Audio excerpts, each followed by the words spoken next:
In late afternoon, stars are not visible. Everything arrives energetically at first.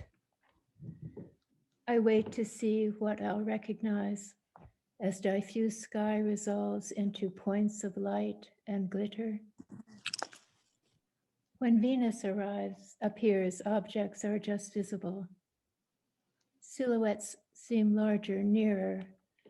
Voices are audible at a distance, though words don't make precise sense. Glancing to the right of Antares in medium blue, I intuit cosmic allurement. Stars arrive non-visually first. I practice to see light in this process of evanescence like an aroma. The field of heaven, which operates outside space-time, is formed by acts of other entities, other stars, and by people who rise in the dark to look for them and place them. When mind extends toward sky, it may take the form of a perceived star, because respect is a portal. When your experience ardently links to an object or person where you live, husband, tree, stone, you try to hold on to the visibility of this object and its location. Connecting with a geography of sky gives this sense of security, inspiration. I lie with a crater on the plain, also the comet's light. Venus arrives in cerulean. Antares' second star is just visible, then Pico in indigo. Full dark, light streaks from one star to another, like communication, travel. Planets line up and turn with their DNA energy around them, like a web struck by light. Stars are holes in the dark. When I look at one, I go there. Entity, contact, eases, emotion. I ask heaven that we be left with some essence of what has disappeared, that one day we again experience physical beauties no longer seen. Remembering concentrates something at work in the present. Visibility is like memory, dimensions also. Invisible organizing substrates unify past and present. They provide a framework that keeps stars in place, cohering the dynamic quanta of infinity, so travel is easy. This frame does not emit light, nor other waves, nor show itself by absorbing light from hot dust or star death, as with a concentrating black hole, nor show how far we extend into its ecology. Watching is like living on the mesa while deepening my reception to it. Richness I concentrate is not contained. I radiate desert fragrance spontaneously from a wild rose in my dream. May we go to that time. I mean, we'll all see the beginning. She passed on her observations of Venus and spring dawn. We did not ask the personal details of her study. We thought naturally object and subject processes connect, that night sky and knowing are undivided. Perhaps creativity is the unfoldment of relations between objective and emotion in space, the beingness of stars onto which my consciousness projects awe is also consciousness as light. When we expand into any unknown, we use the term origin, that is, one time. Waiting for stars I know is the fullness of time, contingent time. I go out before dawn to check Venus on my birthday. I feel extension, pre-space through which dawn will arrive. There's an ambience of birdsong, cicadas. I aspire for transparent space to diffuse dissonance inside me to its quantum complement. Sky lightens. I see a white tree against black ground. Its shape is a person reaching up with wide arms, but fuzzy in outline from leaves and blossoms. I study how gravity, allure, origin create the shape. Natural law is represented by the dark from which my tree grows. Night elicits, then highlights the tree, as if brightness, day, experience were a flexible substance being thought into coherence, a mold. Night is of day, as day is transparent, as dark energy is of light attraction. The tree attains its most intimate relation with black ground in the context of my viewing. I perceive the beingness of stars as a kind of visually emotive flow through. A woman watching is like a mirror surface on the outermost layer of appearance or her experience of the tree. Each of us, when we look at stars, is the localized reflection. I went out with him to see the spiral branching away. It viscerally enmeshes us in subtle fields of other beings through space in lines of light. Distance between viewer and star resolves into one experience, point, or singularity. As you continually generate the transparency of flowing space, it must continually unfold matter that shines.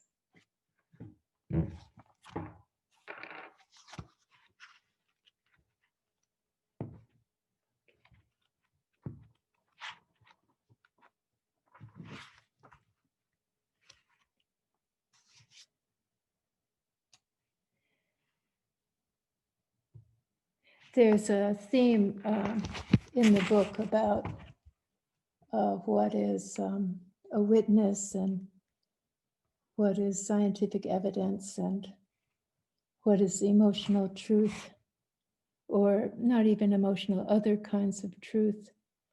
So I have an anthropologist or a scientist who's interviewing people who have witnessed extraterrestrials.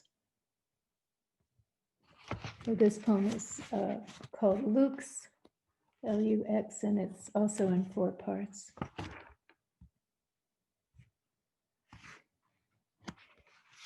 She does not distinguish spirit from body, which interweave via the senses. It begins with wonder, then interest. The light of mind and sunlight entwine in your eye, though separately each is unseen, like starlight without an object to fall on. Deep space is black.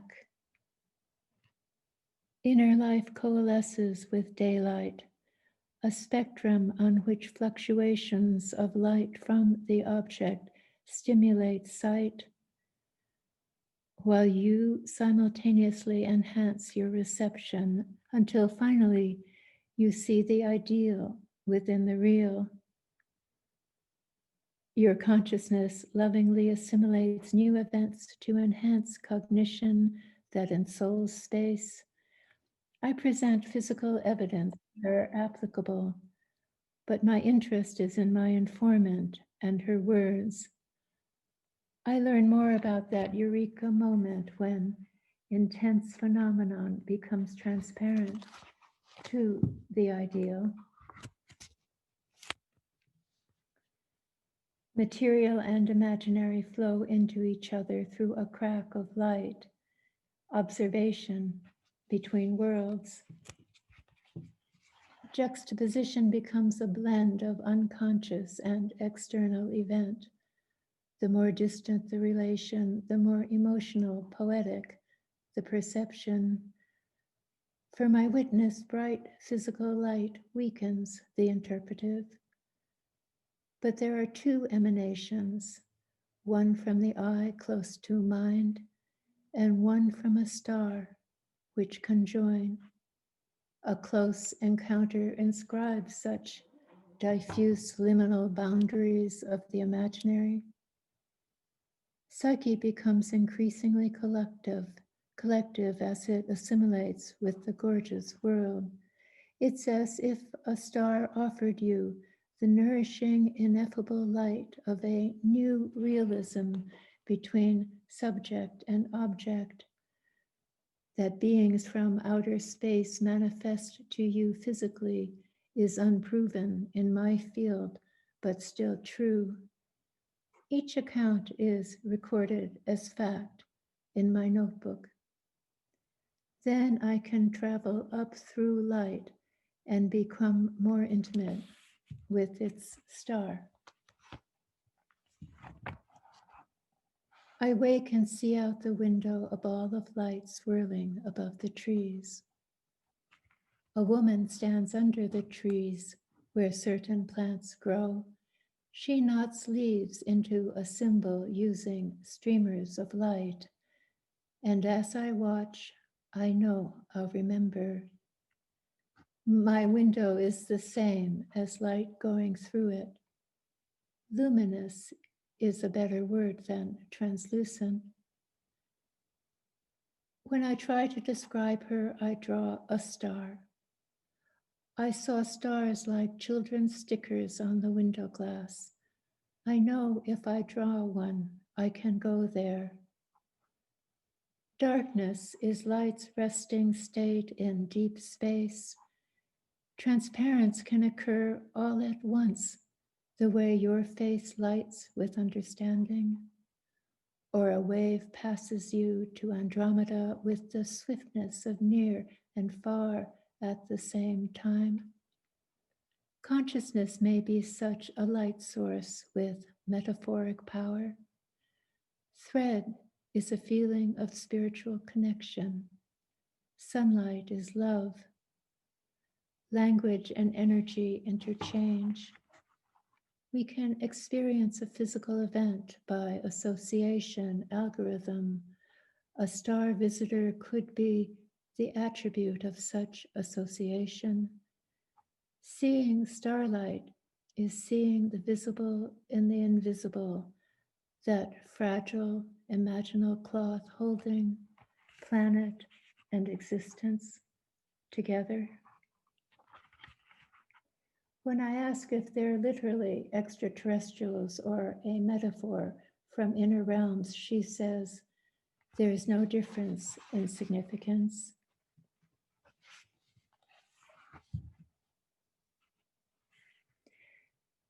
Their skies are full of life. She describes starlight as scalar, without properties of distance or time. Any spirit in matter she calls star walking, remote viewing, meditation, intuition, plants she was shown, and any soul possessing a certain shine she calls starlight. The power of relation came through their extraordinary yellow eyes, she tells me. You're looking into a star convex, immense, flashing colors through opalescent, flowing, nuclear fusion. I feel separated from home now. I look up at night sky with great longing. They showed me earth through their eyes. Their oneness extends to us, whereas I'm in the dark. Then it opens onto luminescence. There's a lot of snow. There's a lot of stars, huge, no horizon, and very bright. I see the Pleiades. I feel like a wolf looking toward home. Phew, a shooting star just dropped there onto snow, so I go over to it. A crystal has dropped on the snow, and there's light, a face in the stone. It's as if I'm looking up through the sky and things are very clear, and I'm coming up through the ice.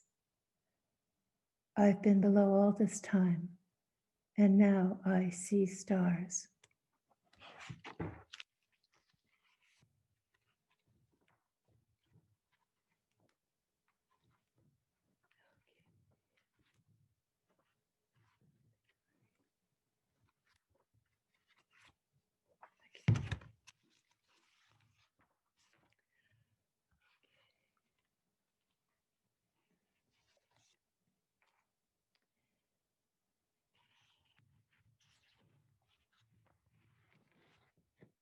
We have a camp in Mount Desert Island, and I work in a boathouse on a cove. So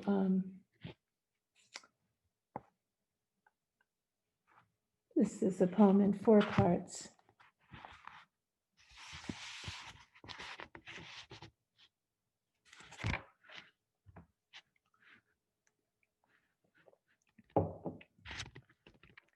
All day I feel the approach of dolphins. Their thoughts are in my mind. When I swim, my cells attune to them, because oceans full of vibrations that transmit to water in my body. It's a repository of primordial data from space.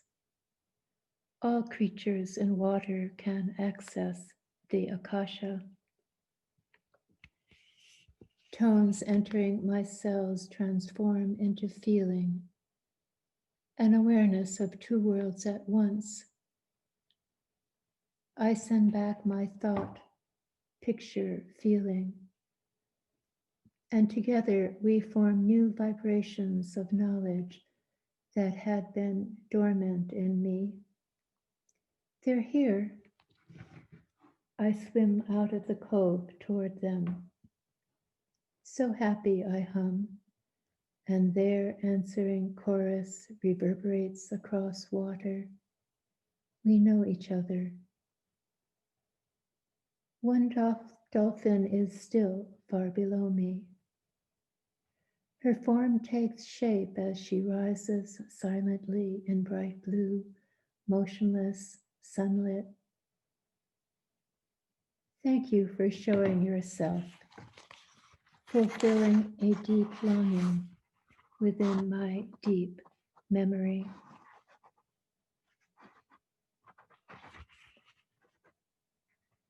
I empty my mind and listen for her reply, which comes as waves of emotion.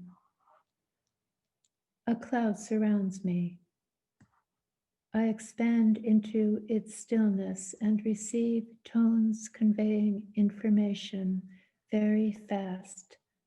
They teach me to hum, to whistle, and sing. Sounds amplify my body across open water. Even their joyous play has this sensation of creating space, and when they sleep, stars augment their frequencies. We converse by mind cell helixes of image and feeling.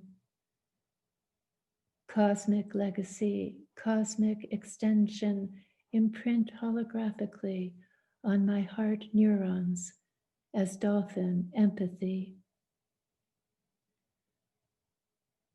There are sounds which can stop time, alter surroundings, or shift your dimension. Swimming, I lose my sense of place, even physicality, and connect with collective love.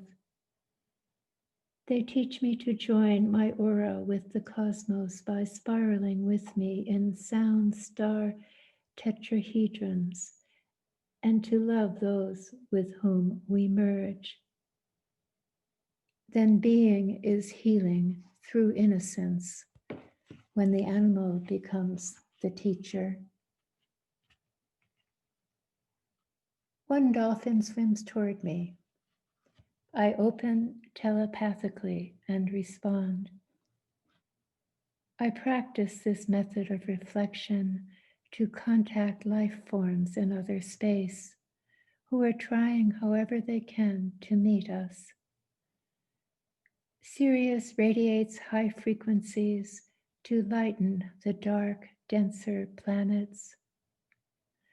Dolphins travel to and from such a planet through diagrams like songs on ocean floors.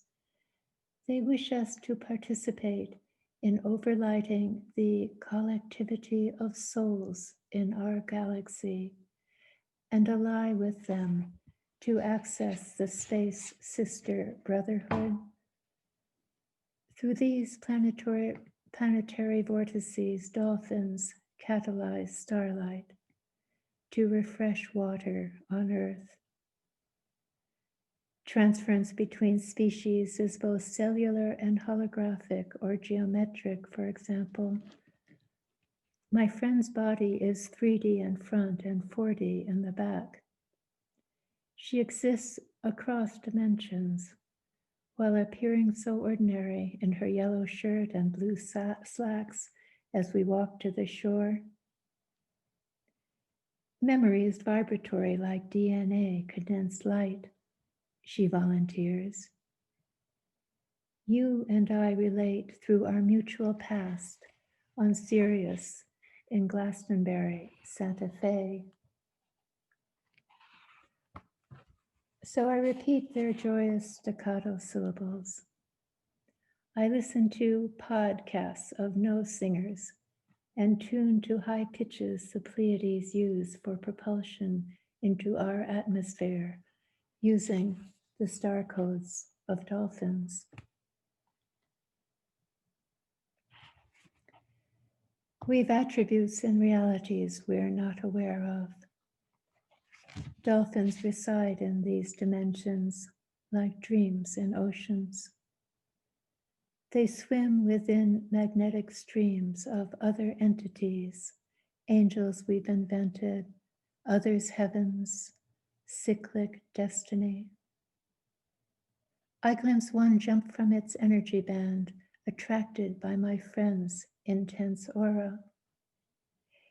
He shows me Earth's sister planet, replicated by sound, as we co-created by singing, sitting in her yard, gazing at the ocean under pine trees.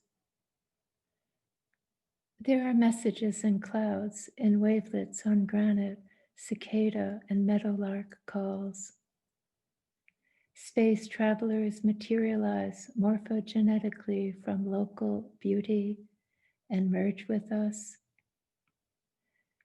They enable travel between time and stars by projecting tones just ahead of the consciousness of the person migrating.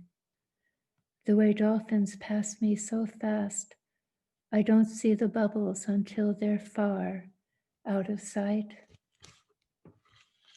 Thank you. I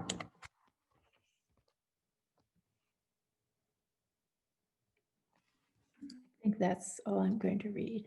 Oh, wow. That was incredible. Whew. Well, everyone,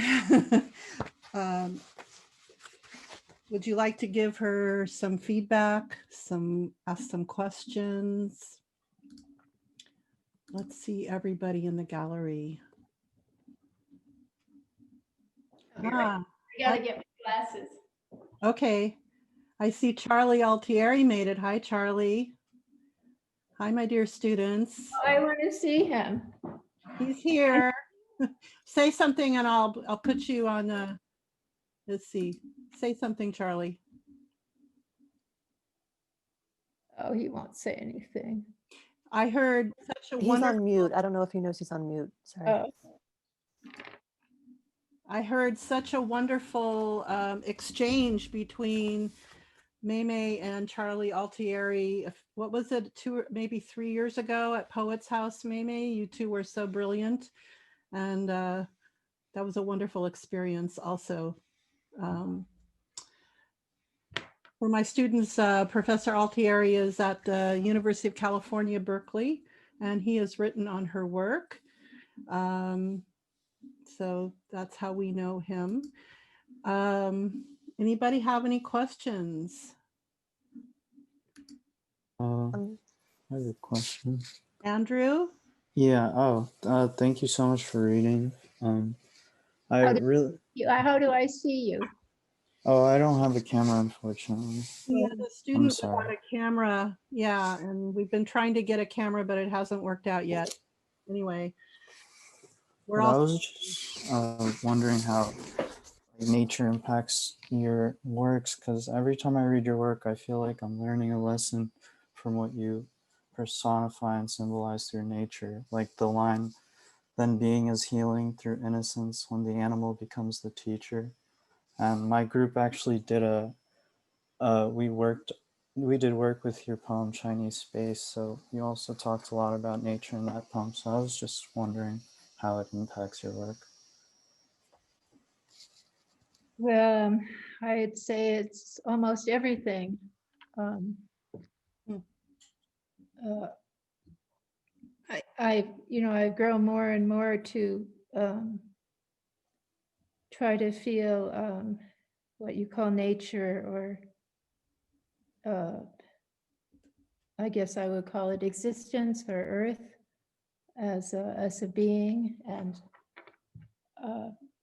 to feel or communicate with the wholeness of to create in my imagination, and also feel the wholeness of earth with all the beings on earth, and the beings in the universe. So on earth we have the color green, and I imagine what that color is in the rest of the universe. So I think also, I was born in China, and nature is a portal to poetry for Chinese poetry. Mm. Does that answer your question? Oh, yes, definitely. Thank you so much. I have a question. Hello. Thank you also for reading. This was wonderful. I think the second piece really resonated with me. You mentioned themes of perception, and to me, it was kind of had like an epistemological bent, sort of the coming to know of things and truth and the relativity of it, and which I love all of that. But you've been writing for many years. How do you feel your approach to writing about those themes has changed over your years of writing? I think as you get older and have more experience, you can make more distinctions. Hmm. I think that experience kind of creates a richer nuance, and that can reflect in the kind of detail, or I try to say extension in writing. Also, I think you get more experience or more confidence, and I wish that everybody could just realize that by the time they're old, they're going to have confidence, so they might as well have confidence when they're young. because it really saves a lot of wear and tear. Yeah. That's wonderful. Thank you. Isn't that wonderful? Yeah. Okay, I hope all my students in my writing class and my literature class are hearing this. Yeah, Yana, puts her thumb up. All right, who else has a question? I have a question. I really hi. I really loved your poems so much. And I love the second one as well.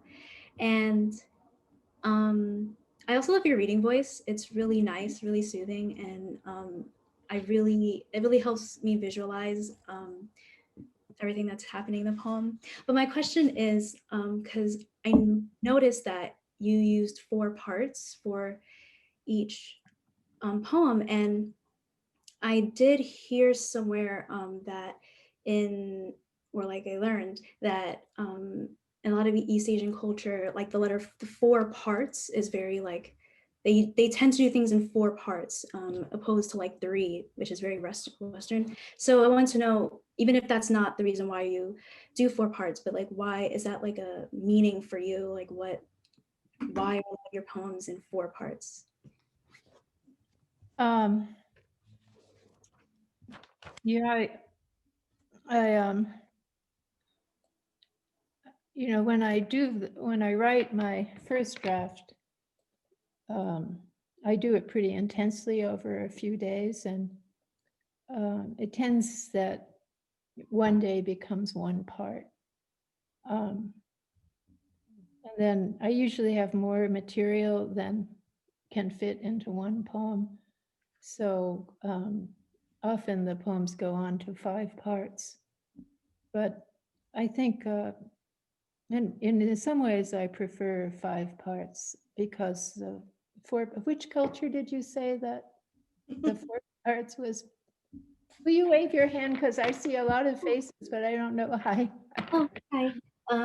Which I learned like East Asian cultures, they just tend to do 4 parts, and a lot of like that's just Yeah, I think that has more like stability, but sometimes I wonder if that is more static, like a square.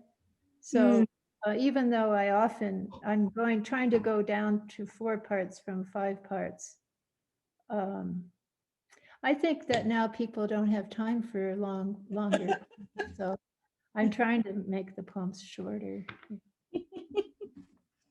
you can still make them long if that's where your writing takes you.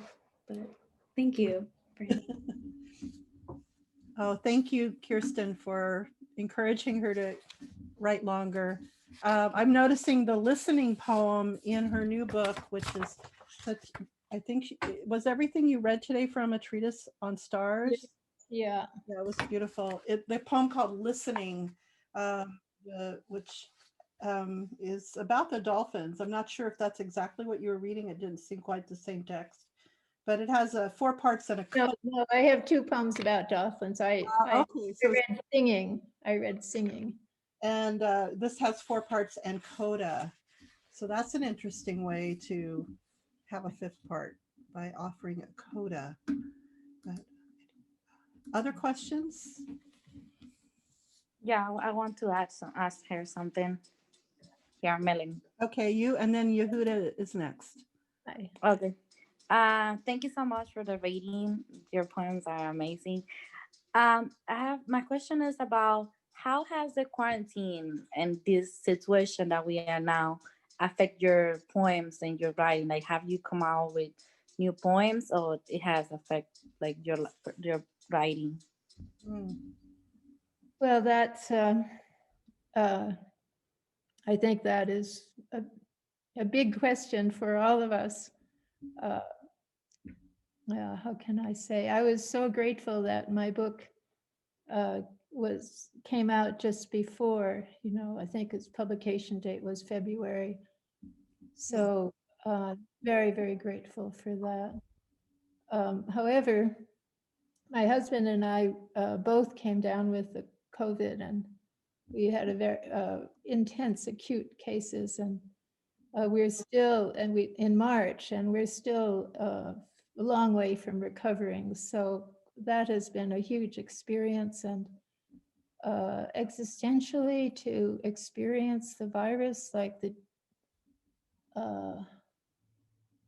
this virus when it's in you is this dynamic, vital, I can't say writhing, roiling force, life force. Wow. And you know, it's part of like a call evolutionary energy for change, and then at the same time, you know, you can't really work with it because it's too big. So anyway, that has been a big experience. But then there's been so many other big experiences this year. I'm grateful that we recovered, and I um, I grieve for the people that, you know, we've lost, and I'm so excited and intrigued by the fast change of our culture and the opening up of consciousness and hope. Well, even more, I think it's even more than hope. And then I I think you really asked me a question I've been thinking about. I think next week we'll, like, you know, have some, you know, make have a big difference on how we assess the year. And I'm glad that things are slower than they used to be, and that whatever kind of consumer madness that we were in seems to be becoming more personal. But the main thing, this is what I want to ask everybody. How do you, I guess that's what you're asking me. How do you go forward in your work to express all that has happened in a way that helps people to go forward? And I haven't found an answer for that. I don't have a way to do that. I don't know if other people have found an entrance.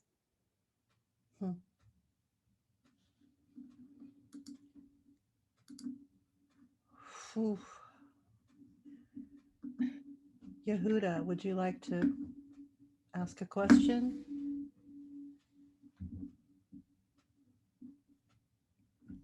Yeah, thank you so much. That was really, really meditative and really touching.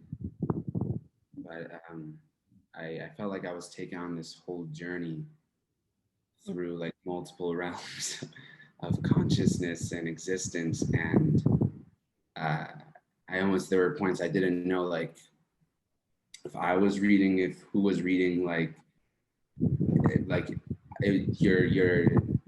you're touching upon like the sublime and transcendence while constantly returning to the humanity of our existence was like just so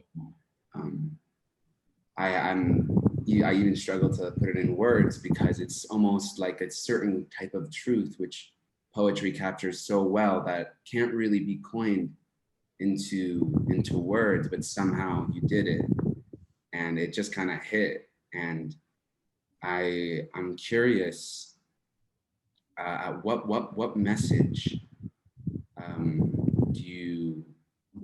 would you want to give to younger artists, poets, of any kind, in terms of balancing that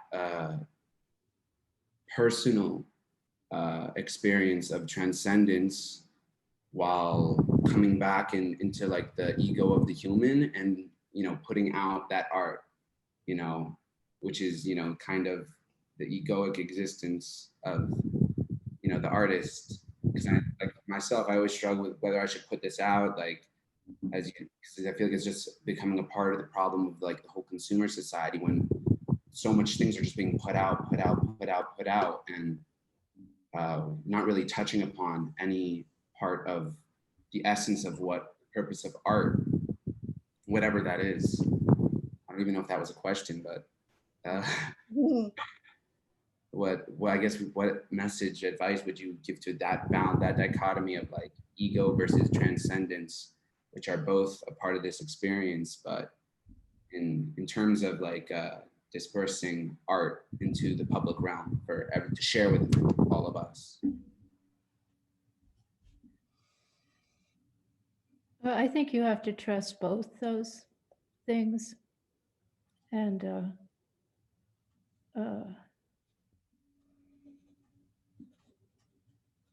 I think I really trust the emotions. So, lately I'd like to know more about the heart, but I think if you are try to be as, I think you have to trust yourself and not second guess yourself or think this, if you have an urge to do something, to follow it.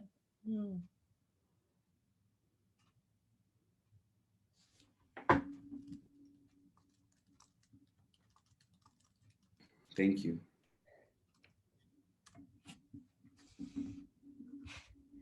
Other questions? These are incredible questions. Yes. And incredible answers. I have a question. Go for it. I really enjoyed your poems. I've seen the pattern between all your I've read two of your poems, Chinese Face and Honeymoon, and reading your two poems that you just read, they did show a lot of imagery and then posted up lots of feelings that we as humans want to create space. How do you convey space between us culturally and as a person when when we're in that kind of space? How do you put yourself in that position where you want to say in words, in poetry, and make it for us to feel the emotions that you were conveying?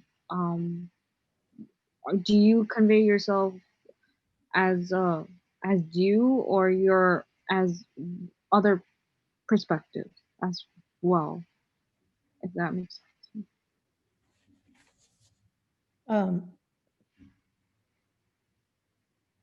Now, these really are wonderful questions. I think wonderful. I'm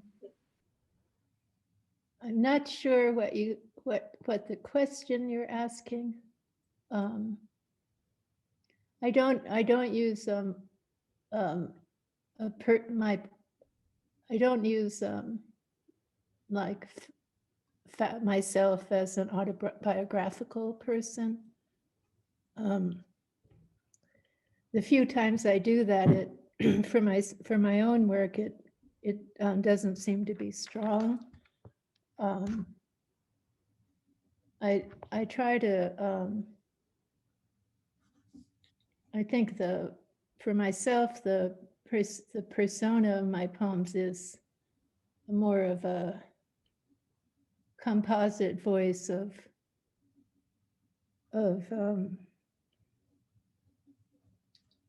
things I've read or experiences I have. I use a lot of appropriated sources, and then I think it's my own voice or my own. It's more like the persona in my poem is more like an emotional voice than a person.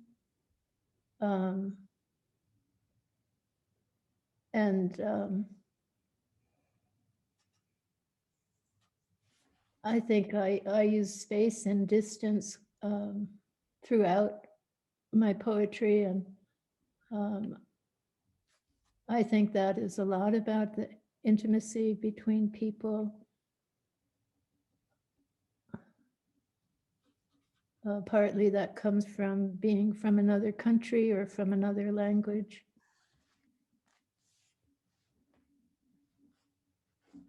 Does that answer your question some?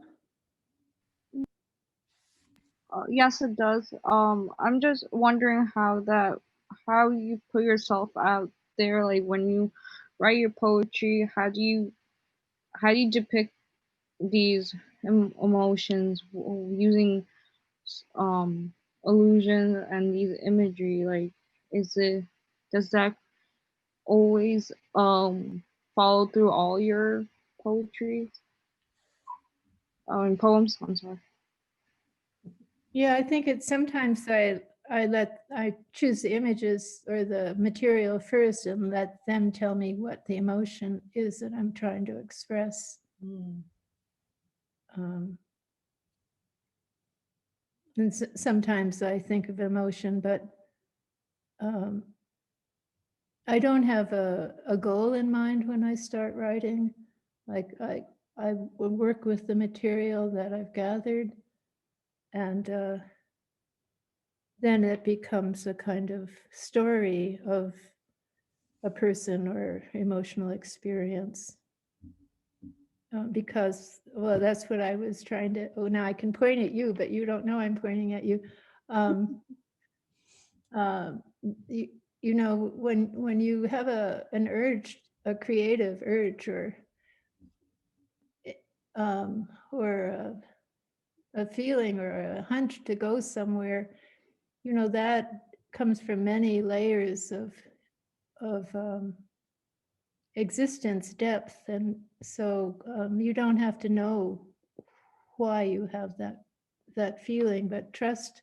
That's what I say, when you're young you don't know to trust those things, but you know, trust of an urge or a direction that you have the feeling for, and see where it goes, because the unconscious or the, you know, the voices in the universe, they're not random. And I guess the other side of that is to have a kind of discipline or clarity or muscular strength to eventually, you know, understand where you end up. Thank you. Wonderful questions, everybody. Yeah, wonderful questions. Hello. I really enjoyed both your poems. My name's Bethany. I have a question. There was this line, I believe, from your first poem that you read. You said respect is a portal, and that really like resonated with me and stuck with me, because during this time, like, it's really important to like have this respect for others and other people's space, especially like with social distancing and wearing masks. And when you think about the election and the like lack of respect that some people may have, like, how did you derive that line, which I feel like is a powerful statement? So like, how did you, what made you think of putting those two words together? Well, I probably stole them from my reading, because I read a lot of New Age and new metaphysical books, and I love the tone of them, and I make a lot of notes. So it could be that I saw those words somewhere in another context and put them in this context.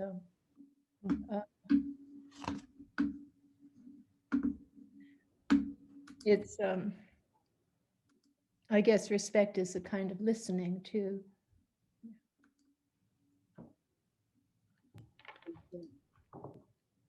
Mei brings up such an interesting point, and these questions have been very provocative and helpful, that the voice that she adopts is not necessarily her, Mei Berssenbrugge. It's a voice that almost, that, well, she calls it a persona, but almost a kind of energetic field of various potential voices that are articulated from this persona.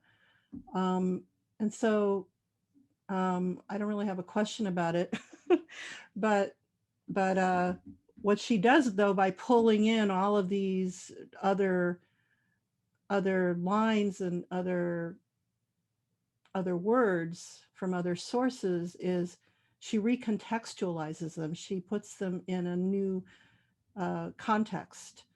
And so they become quite wonderful, whereas in maybe their originary state, we might pass them by, but she gives them a new kind of dimension or series of dimensions that literally halt us, make us pause, make us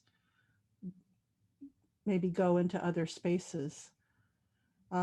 My students have been writing about space, Mei, and I think your reading performance tonight has been so exceptional for them, because the convention is to study an object through the human ego, whatever we decide that is, and it's a kind of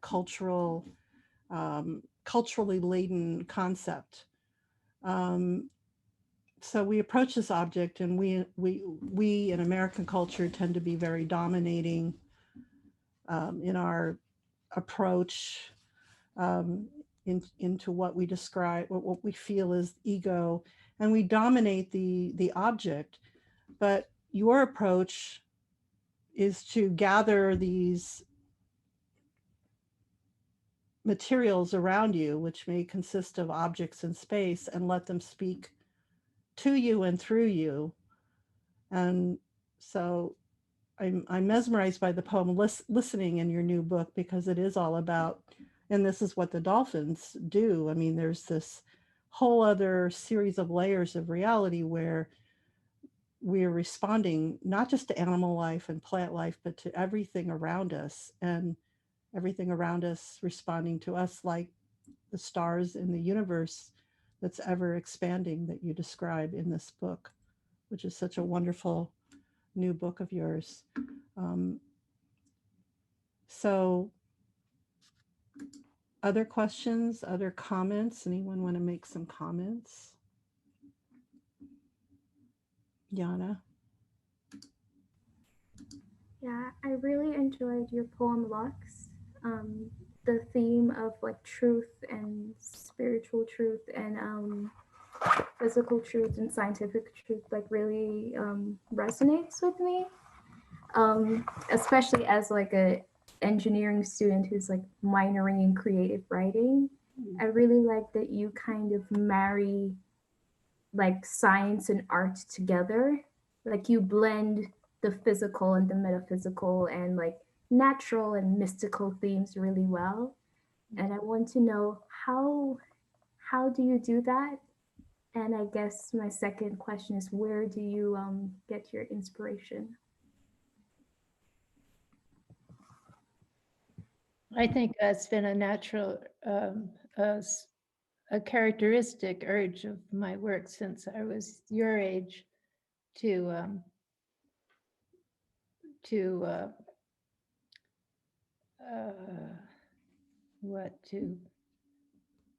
get more heart into science, or at first it was to feminize science. And now I think the science has caught up, because the quantum paradigm, the quantum physics paradigm is also a weave between the physical and the non-physical. And I think we've already said that I have an intellectual frame of mind, and so I like to work with ideas and then make them connect or continuous with emotion or spirit. And also nature is a great inspiration for me.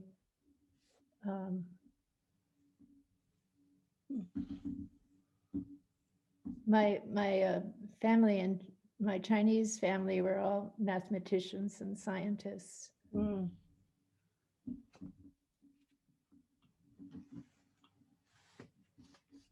So I'm so interested in it's a wonderful experience for me to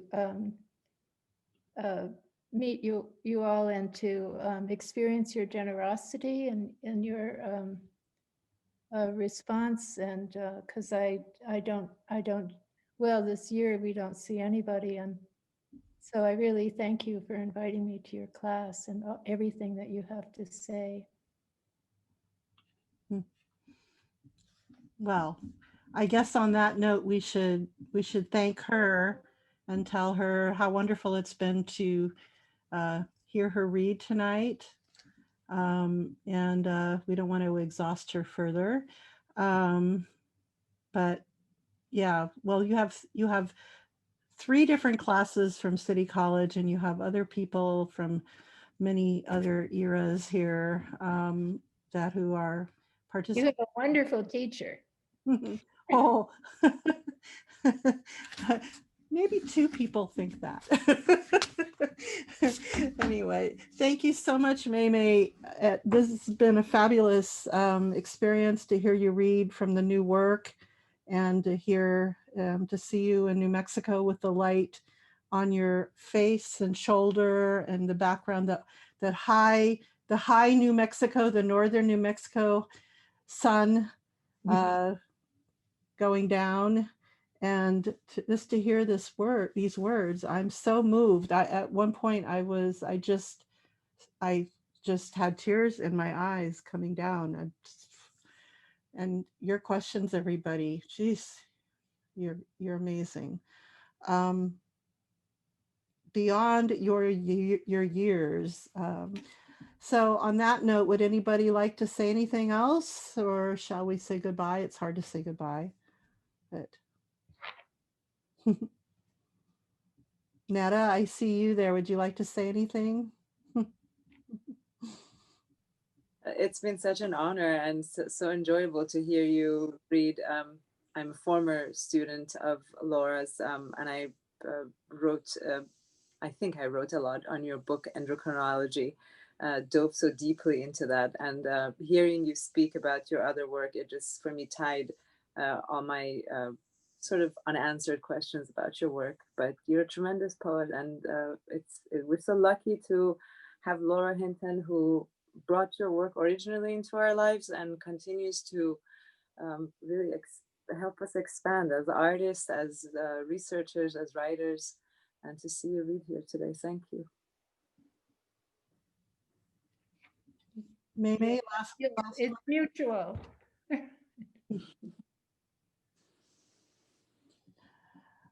Well, everybody, so I will say goodnight, and